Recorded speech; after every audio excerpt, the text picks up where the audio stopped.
Welcome to the Post-Atomic Horror Podcast. Back in the heady days of 2010, co-hosts Ron Algarwat and Matt Robotham began an ambitious undertaking, Reviewing the entirety of Star Trek from the beginning. Since that time, they have covered the original 60s Trek and the subsequent movies, including the 2 reboot movies, The less than stellar animated series, Star Trek The Next Generation and its somewhat lackluster movies, and Star Trek Deep Space Nine, which was great, but apparently not great enough to rate its own movies.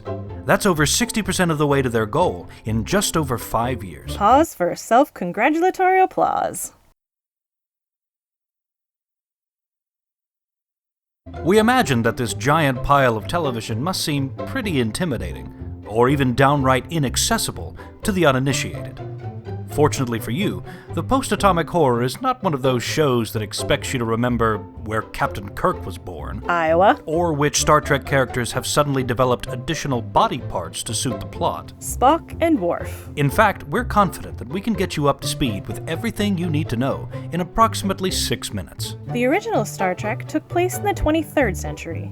The Next Generation, Deep Space Nine, and Voyager are set in the 24th. Humankind has evolved ideologically, a fact that certain characters will remind you of constantly in the not-so-great episodes. War and poverty no longer exist. Neither does money, which is a continuous source of fascination and confusion for this podcast. Earth is one world among many in a united federation of planets, a sort of space United Nations, except that people seem to actually take it seriously. The Federation's military and scientific arm is called Starfleet.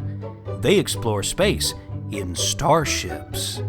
These are like your Earth sailing ships, only they sail among the very stars themselves. I'm not sure we need to dumb things down quite that much. Well, I'm sorry. These ships travel faster than light via warp drive, a technology that probably makes sense to someone, but not us. Please don't try to explain it to us. We already told you, this isn't that kind of show. Warp drive goes fast is sufficient for our purposes. Other significant future technology includes the transporter, a teleportation device that allows people to beam from one location to another. It actually works by completely annihilating a person and building an exact copy of them at their destination.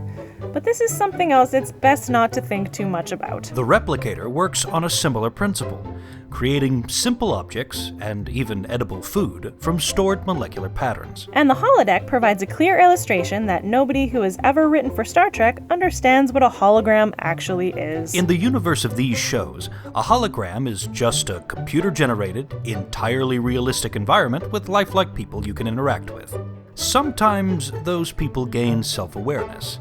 Sometimes, Usually. yes, usually, the holodeck malfunctions in some manner, and hilarity inevitably ensues. The galaxy has been divided into 4 quadrants: Alpha, Beta, Gamma, and Delta. Naturally, because humans are so great, Earth is in the Alpha Quadrant. In Sector 001, because, as we may have previously mentioned, humanity has evolved beyond the need for many things, but pure narcissism is not one of these things. Over the years, the Federation has met, and often welcomed into its ranks, various alien races, including the Stoic Vulcans, a vaguely telepathic race of pointy-eared people devoted to 2 things: logic and bowl cuts. The Klingons, a race of warriors who began as enemies, then evolved to become allies who would immediately revert to being enemies again at the slightest of provocations. The Romulans, distant cousins of the Vulcans, but at least 75% more evil. And the Cardassians, gray lizardy guys who live under a double-plus great oppressive Orwellian bureaucracy. The show we're covering now,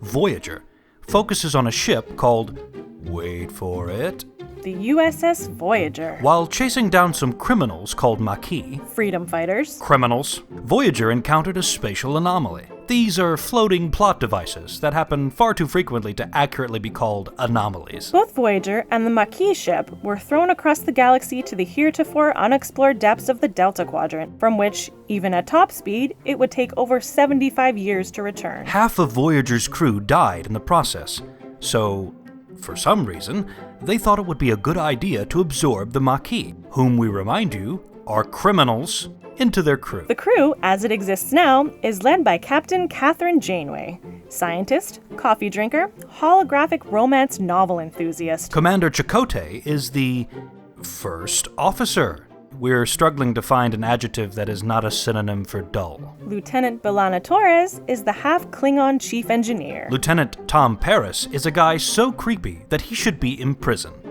And was. Ensign Harold Kim is apparently the most important junior officer in Starfleet. The as-yet unnamed Doctor is an emergency medical hologram that was never meant to be left switched on. Lieutenant Commander Tuvok is the Vulcan security officer. Neelix is a Talaxian freeloader from the Delta Quadrant. And Kes is ostensibly Neelix's girlfriend and a student nurse. Today, we're picking up the show at the beginning of Season 2. Here's a very quick recap of what happened in Season 1. These are only the relevant highlights. For your convenience, we've skipped over the particularly boring or terrible ones, which are pretty much always written by this podcast's arch-nemesis, Brannon Braga. Here we go. Organ-harvesting aliens stole Neelix's lungs. Chakotay taught the captain to find her spirit animal, which, for some reason, was a small lizard. One of those convenient anomalies allowed the ship to contact a Romulan from the Alpha Quadrant, and briefly filled them with hope that they could return home. It didn't work out. Tom Paris was accused of murder, and Tuvok begrudgingly exonerated him. Harry Kim died, but then came back to life.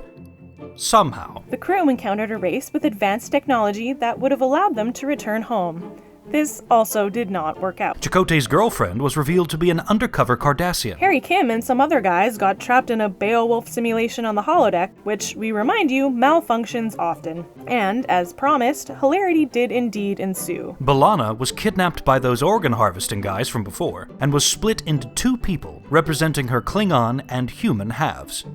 It was easily as dumb as it sounds. Neelix met a scientist who helped genocide his home planet. They did not hit it off. Tuvok played drill sergeant to some particularly difficult Maquis crew members. And that's it. Now you know everything you need to know about Star Trek in general, and Voyager in specific, to enjoy this show. But be warned, we've already seen the 2 episodes you're about to watch, and they're not good. Good luck with all that.